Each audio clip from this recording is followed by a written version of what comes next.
جب ایک عالمی طاقت کا صدر یہ کہے کہ ایران کو ہتھیار ڈال دینے چاہیے تو وہ صرف ایک سیاسی مطالبہ نہیں کرتا بلکہ ایک تہذیب کو زیر کرنے، ایک قوم کی خودی مٹانے اور ہزاروں سال پر محیط تاریخی اس ثقافت کو سرنگوں کرنے کا پیغام دیتا ہے۔ مگر ایران کوئی عام ملک نہیں اور ایرانی قوم کوئی معمولی قوم نہیں۔ یہ وہ سرزمین ہے جس نے یزیدیت کے سامنے بھی سر نہ جھکایا اور آج بھی تاریخ کے جدید یزیدوں کو للکارنے کا حوصلہ رکھتی ہے۔ آیت اللہ علی خامنائی نے جس جلال اور تیقن سے امریکی صدر کے الفاظ کو پلٹایا وہ فقط ایک خطاب نہیں بلکہ ایک تہذیبی اعلان جنگ ہے کہ ایران سر جھکانے کے لیے نہیں، سر بلند رکھنے کے لیے بنا ہے۔ یہ وہ لمحہ تھا جب پوری دنیا نے سن لیا کہ ایرانی قوم جھکنے کی بجائے مٹ جانے کو ترجیح دے گی، اور یہی اعلان آج اسلامی جمہوریہ ایران کو محض ایک ریاست نہیں بلکہ ایک استقامت کا استعارہ بناتا ہے۔ آپ سب پر سلامتی ہو، میں یاسر رشید ہوں اور آپ دیکھ رہے ہیں 92 ڈیجیٹل۔ ناظرین، آیت اللہ علی خامنائی کا خطاب فقط ایک فتح کی خوشی کا اظہار نہیں بلکہ ایران کی عسکری اور فکری برتری کے اس بیانیے کی تصدیق ہے جو آیت اللہ علی خامنائی نے برسوں سے تیار کیا اور آج اس کا عملی ظہور دنیا کے سامنے۔ انہوں نے ایرانی قوم کو مبارکباد دے کر اس پوری جنگ کو ایک قومی وقار کی جنگ میں بدل دیا۔ وہ جنگ جو صرف میزائلوں اور فضائی حملوں میں نہیں لڑی گئی بلکہ نفسیاتی برتری، عقیدے کی قوت اور اس نظریے کی فتح ہے جس کے مطابق صہیونی ریاست کا زوال ممکن ہے۔ آیت اللہ علی خامنائی کا یہ کہنا ہے کہ اسرائیل کی جدید ترین دفاعی پرتیں ایرانی حملوں کے سامنے بے بس ہو گئیں۔ یہ دراصل خطے کے ہر دشمن کے لیے کھلی وارننگ ہے کہ ایران اب صرف دفاع پر نہیں بلکہ حملے کی پوزیشن میں بھی جا چکا ہے، اور ان کا یہ دعویٰ کہ اسرائیل نے ایسے حملوں کا تصور بھی نہیں کیا تھا دشمن کے عسکری غرور کو شکست دینے کے ساتھ ساتھ ایران کی اسٹریٹجک حکمت عملی کی کامیابیوں کو بھی اجاگر کرتا ہے۔ اس خطاب میں جو سب سے زیادہ اہم بات اہمیت رکھتی ہے وہ یہ ہے کہ انہوں نے فتح کو صرف مسلح افواج کی نہیں بلکہ پوری قوم کی کامیابی قرار دیا۔ گویا ایرانی نظام میں عسکری قوت اور عوامی حمایت ایک ہی جہد کے دو بازو ہیں، ایک ایسا بیانیہ جو دشمن کو صرف عسکری نہیں نظریاتی اور اخلاقی محاذ پر بھی شکست دینے کے لیے ترتیب دیا گیا۔ ان کے الفاظ کہ یہ اللہ کی سب سے بڑی نعمتوں میں سے ایک ہے اس پوری جنگ کو ایک روحانی جہاد میں تبدیل کر دیتے ہیں جس میں کامیابی صرف زمینی نہیں بلکہ الہامی تسلیم کی جاتی ہے۔ یہ وہ نقطہ ہے جہاں سے ایران اپنی داخلی وحدت اور خارجی استقامت کا ایک نیا باب رقم کرتا ہے اور عالمی سیاست کو یہ باور کرواتا ہے کہ تہران اب کوئی پسپا ہونے والی ریاست نہیں بلکہ ہر حملے کے بعد اور زیادہ مجتمع ہو کر ابھرنے والا ایک نظریاتی قلعہ بن چکی ہے۔ یہ الفاظ ایک قومی بیانیے کے معراج ہیں جس میں نہ صرف دشمنوں کو شکست کا پیغام ہے بلکہ دنیا کو یہ باور کروایا گیا کہ ایران صرف ایک ملک نہیں بلکہ ایک نظریہ، اور وہ نظریہ جو ظلم کے مقابلے میں سرنگوں نہیں ہوتا بلکہ سینہ تان کے کھڑا ہوتا ہے۔ آیت اللہ علی خامنائی نے اپنے خطاب میں امریکہ کو شکست خوردہ سپر پاور کے روپ میں پیش کیا جو ایک چھوٹے سے اتحادی کو بچانے کی کوشش میں خود ہزیمت کا شکار ہو جائے۔ امریکی حملے جنہیں صدر ٹرمپ نے ہیروشیما ناگاساکی کے مترادف قرار دیا، آیت اللہ علی خامنائی کے بیان میں وہ ایک ناکام اور مجرمانہ تماشا بن کے رہ گئے۔ ایران کی جوہری تنصیبات پہ حملہ جسے دنیا بھر میں ایک سنگین خلاف ورزی تصور کیا گیا، وہ آیت اللہ علی خامنائی کے بیان میں صرف ایک دلیل بن گئی یہ واضح کرنے کے لیے کہ امریکہ طاقت کا غلط استعمال کر کے بھی کامیاب نہیں ہو سکا۔ یہاں نقطہ یہ ہے کہ اسلامی جمہوریہ نہ صرف دفاع میں کامیاب ہوئی بلکہ اس نے امریکی عسکری مراکز جیسے العدید بیس پہ حملہ کر کے رد عمل کو پیغام میں بدلا، اور یہ بیان ایک ایسا منظرنامہ تشکیل دیتا ہے جس میں ایران نہ صرف مظلوم ہے بلکہ طاقتور بھی، نہ صرف مزاحمت کرنے والا ہے بلکہ دندان شکن جواب دینے والا بھی۔ تیسری مبارکباد ایرانی قوم کے اتحاد پر دی گئی جو اس پورے منظرنامے کو قومی عظمت کے قالب میں ڈھالتی ہے۔ 9 کروڑ افراد کی خاموش یا پرزور تائید کو جس طرح آیت اللہ علی خامنائی نے ایک آواز قرار دیا ہے وہ ایرانی ریاست اور قوم کے درمیان ربط کی گہرائی کو ظاہر کرتا ہے۔ جب دنیا یہ تصور کر رہی تھی کہ ایران اندرونی خلفشار، معاشی دباؤ کے باعث کمزور پڑ چکا ہوگا، تب ایرانی قوم نے مکمل اعتماد کا مظاہرہ کر کے نہ صرف دشمن کو حیران کیا بلکہ اپنی قیادت کے ساتھ وفاداری کی اعلیٰ مثال قائم کی ہے۔ یہ خطاب دراصل ایک جنگ کی فتح کا اعلان نہیں ہے بلکہ ایران کی نظریاتی، عسکری اور اجتماعی شعور کی ہم آہنگی کا ایسا بیان ہے جسے سن کر دشمنوں کے لیے مستقبل کا ہر منصوبہ ایک سوالیہ نشان بن جاتا ہے۔ خامنائی کے الفاظ صرف ایک خطاب نہیں بلکہ ایک نظریاتی منشور تھے جو ایرانی قوم کی خودی، غیرت اور تاریخی عظمت کی علامت بن کے ابھرے، اور جب کہا گیا کہ امریکی صدر نے ہتھیار ڈال دو جیسے الفاظ استعمال کیے تو وہ محض ایک سیاسی مطالبہ نہیں تھا بلکہ ایران کے وجود، اس کے وقار، اس کے ماضی، اس کی خود مختاری اور اس کے نظریے پر حملہ تھا۔ آیت اللہ علی خامنائی نے اس ایک جملے کو پوری مغربی پالیسی کے پردے میں چاک کرنے کے لیے بطور بنیاد استعمال کیا، گویا وہ یہ کہنا چاہتے ہوں کہ تم نے آخرکار اپنی اصل نیت کا اعتراف کر لیا تھا اور اب یہ معاملہ یورینیم افزودگی یا میزائل پروگرام کا تو تھا ہی نہیں، بلکہ ایک قوم کی روحانی و تہذیبی سرکوبی کی کھلی کوشش تھا، اور یہی وہ نقطہ ہے جو ایرانی قوم کو جھنجھوڑنے کے لیے کافی رہا۔ اس جملے نے ایران کے خلاف چالاکی سے رچی گئی دہائیوں پر محیط امریکی حکمت عملی کو بے نقاب کیا، جو کبھی انسانی حقوق، کبھی جمہوریت اور کبھی عدم پھیلاؤ کے پردے میں لپٹی ہوئی تھی، لیکن در حقیقت اس کا مقصد صرف یہ تھا کہ ایران جھک جائے،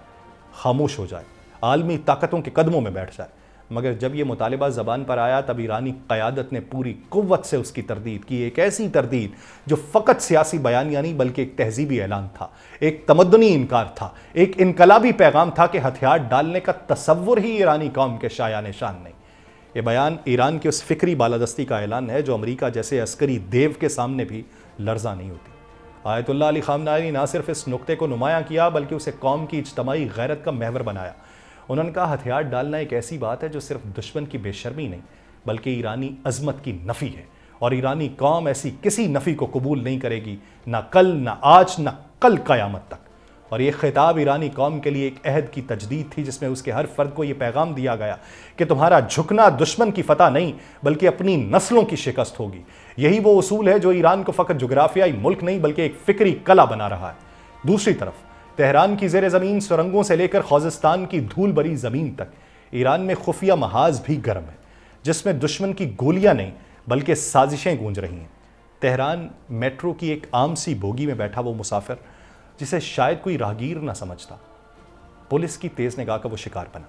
اور پھر اس کی جیبوں سے نکلے موبائل فون اور مشکوک آلات نے انکشاف کیا کہ وہ صرف مسافر نہیں، ایک ایسا جاسوس تھا جس کے راستے اسرائیلی موساد تک جا نکلتے تھے۔ ایرانی پولیس کے مطابق اس کے فون میں ریکارڈ شدہ حساس تنصیبات کی معلومات اور عبرانی زبان میں آنے والے ہدایتی پیغامات اس کے مشن کو بے نقاب کرنے کے لیے کافی تھے۔ مگر تہران ہی نہیں، خوزستان کے ریگزاروں میں بھی موساد کے پنجے دراز ہیں، جہاں پاسداران انقلاب کی اطلاعات کے مطابق 26 ایسے افراد گرفتار کیے گئے ہیں جو نہ صرف دراندازی میں ملوث تھے بلکہ جنگ کے دنوں میں دشمن کی پشت پناہی کر رہے تھے۔ اور یہ گرفتاریاں کسی اتفاق کا نتیجہ نہیں ہیں بلکہ اس بات کا ثبوت ہے کہ ایران کے خلاف محض افواج نہیں، ذہنوں، آلات اور مقامی نیٹ ورک سے بھی جنگ لڑی جا رہی ہے۔ یہ وہ محاذ ہے جہاں دشمن کی شکل مقامی چہرہ اوڑھ لیتی ہے اور جس کی لڑائی بندوق سے نہیں بلکہ ذہانت اور تحفظ کی چوکس حکمت عملی سے لڑی جاتی ہے۔ ان گرفتاریوں نے اس خفیہ جنگ کا پردہ چاک کیا ہے جہاں نہ صرف قومی سلامتی داؤ پر ہے بلکہ ایران کی ریاستی خود مختاری اور داخلی وحدت کا مستقبل بھی ہے۔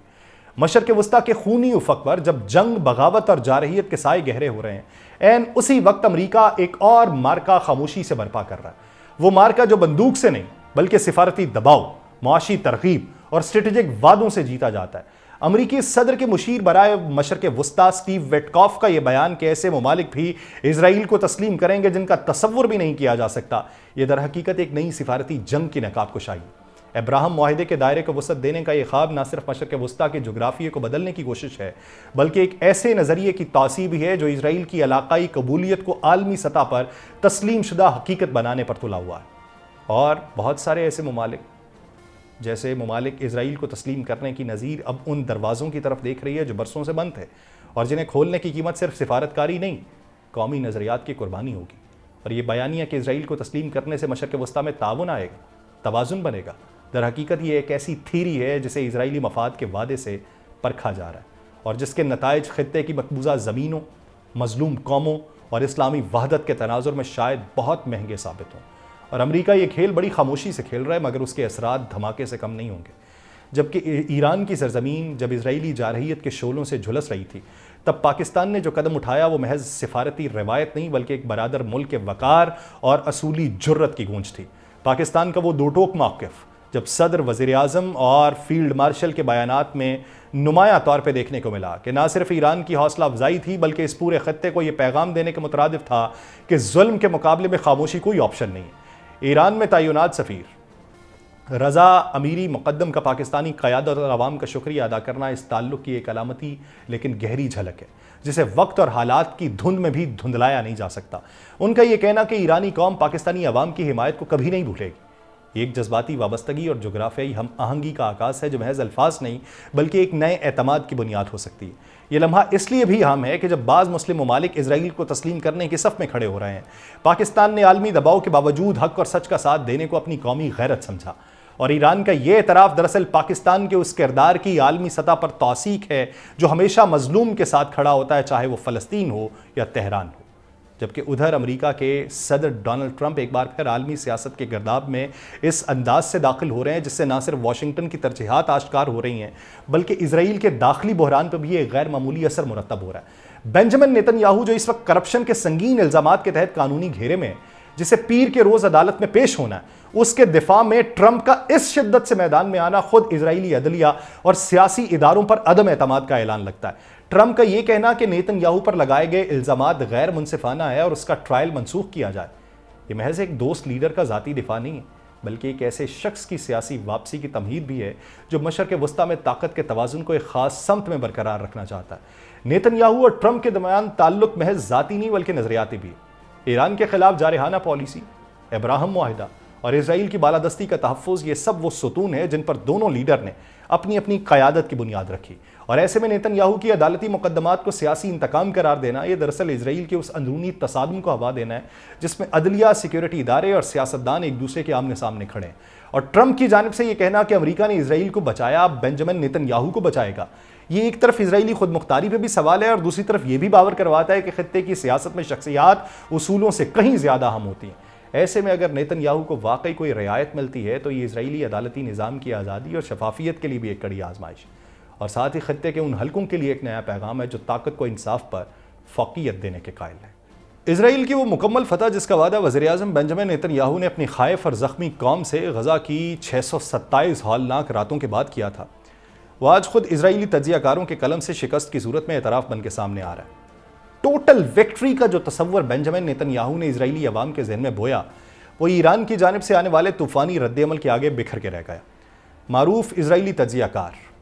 یونا جیرمی باب نے یہ لکھا ہے کہ ایران نے 2 سے 3 ہزار بیلسٹک میزائلوں کا اتنا زبردست اور منتشر ذخیرہ جمع کر رکھا تھا جو اسرائیلی زمین کے نہ صرف دل تک مار کرنے کی طاقت رکھتا تھا بلکہ کسی بھی پیشگی حملے کی صورت میں دوسرا خوفناک وار کرنے کی مکمل صلاحیت رکھتا ہے۔ اور اسرائیلی دفاعی ذہن یہ جان رہا ہے کہ یہ محض میزائل نہیں، ایک ایسا اسٹریٹجک ڈیٹرننس ہے جو ایران کی جنگی حکمت عملی کا ستون بن چکا ہے۔ یہ وہ لمحہ ہے جب اسرائیل نے عملی طور پہ محسوس کیا کہ صرف میزائلوں سے نہیں بلکہ ایران کے عزم، صبر اور تدبر سے بھی جنگ ہار جائے گی۔ اب اسرائیلی تجزیے خود یہ تسلیم کر رہے ہیں کہ جو تباہی غزہ کو روندنے سے ممکن نہ ہو سکی وہ ایران کے سائے میں چھپی ہوئی تدبیر نے اسرائیل کے خواب کو چکنا چور کر کے دکھا دی ہے۔ اور یہ محض ایک عسکری حقیقت نہیں ہے بلکہ یہ ایک تہذیبی شکست کا بھی آغاز ہے جو اسرائیل کی خود ساختہ ناقابل شکست حیثیت کو پاش پاش کر چکی ہے۔ اور پھر اسرائیلی تجزیہ کار یہ دعویٰ کرتے ہیں کہ صرف 12 دنوں میں اسرائیل نے ایران کی یہ پورے عشرے پر محیط دفاعی حکمت عملی کو چکنا چور کر دیا ہے۔ آپریشن رائزنگ لائن کو اسرائیل کی تاریخ کا سب سے جرری اور ہم آہنگ جنگی مہم بھی قرار دیا جا رہا ہے جس میں فضائی حملوں کی باریک بینی، موساد کے اندر سے تخریب کاری، چن چن کے کی گئی ٹارگٹ کلنگز نے امریکہ اور صدر ٹرمپ کی مکمل مدد سے تہران کے جوہری اور فوجی انفراسٹرکچر کو قریب مکمل تباہ کر دیا۔ یہ بیانیہ اس وقت اپنایا جا رہا ہے جو اسرائیلی صحافت میں شدت سے ابھارا جا رہا ہے، لیکن سچائی کی دوسری پرت وہ ہے جس پہ خود امریکہ کے خفیہ ادارے، آزاد ایٹمی ماہرین اور خود اسرائیل کے اندر موجود بعض حلقے خاموشی سے سوال اٹھا رہے ہیں کہ اگر واقعی ایران کی ایٹمی اور عسکری کمر توڑ دی گئی ہوتی تو پھر وہ میزائل بارش جو حیفا، تل ابیب اور بن غوریون پہ برسی وہ کہاں سے آ رہی تھی؟ اگر تہران مفلوج ہو چکا ہوتا تو قم، نتانز اور اصفہان میں بنکرز کی تہوں سے کس طریقے سے شواہد سامنے آ رہے تھے؟ اسرائیلی بیانیے کی اس چمک دمک میں چھپی ہوئی شکست کا پردہ اب خود ان کے تضادات چاک کر رہے ہیں، اور یہی ایران کی اصل فتح ہے کہ جسے دشمن نے بظاہر تباہ کیا وہ اندر سے پہلے سے زیادہ منظم، متحد اور پرعزم ہو کے ابھرا۔ یہ وہ دعوے ہیں جنہیں اسرائیل اور امریکہ مل کے اپنے بیانیے کی بنیاد بنا رہے ہیں کہ 13 جون سے شروع ہونے والی جنگی مہم نے نتانز، فردو اور اصفہان جیسے کلیدی جوہری مراکز کو زمینبوس کر دیا، کہ سیٹلائٹ تصاویر اور انٹیلیجنس رپورٹس تباہی کی شدت کی گواہی دے رہی ہیں کہ امریکہ کے بنکر بسٹنگ بمباری نے زیر زمین خفیہ تنصیبات کو تباہی کے دہانے تک پہنچا دیا۔ مگر اس تمام فصاحت اور فوجی اصلاحات کی چمک دمک کے پیچھے بھی ایک خاموش مگر زوردار سوال گونج رہا ہے۔ اگر واقعی تہران کے ایٹمی خواب چکنا چور ہو چکے ہیں تو پھر ایران کے پاس یہ سخت کہاں سے آ رہی ہے کہ وہ صرف جنگ بندی کے ایک دن بعد بین الاقوامی جوہری توانائی ایجنسی سے علیحدگی کا اعلان کرتے؟ وہ اتنا پر اعتماد کیسے ہو سکتا ہے کہ دنیا کو بتائے کہ ہم مزید خفیہ طور پہ کام کریں گے کیونکہ ہم دھوکہ کھا چکے؟ اگر فردو تباہ ہو چکا ہے تو پھر امریکی تھنک ٹینکس یہ تشویش کیوں ظاہر کر رہے ہیں کہ ایران چند ماہ میں دوبارہ اپنی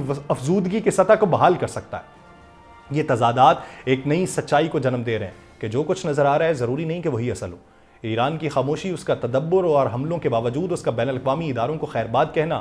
دراصل اس کی داخلی قوت ارادی کی ترجمانی۔ اسرائیل اور امریکہ نے جو کچھ زمین پہ گرایا وہ شاید عمارات تھیں، مگر ایران نے جو کچھ بچا لیا وہ نظریہ، عزم اور اعتماد تھا، اور وہی تاریخ کا اصل سرمایہ ہے۔ مجھے دیجیے اجازت، اللہ نگہبان۔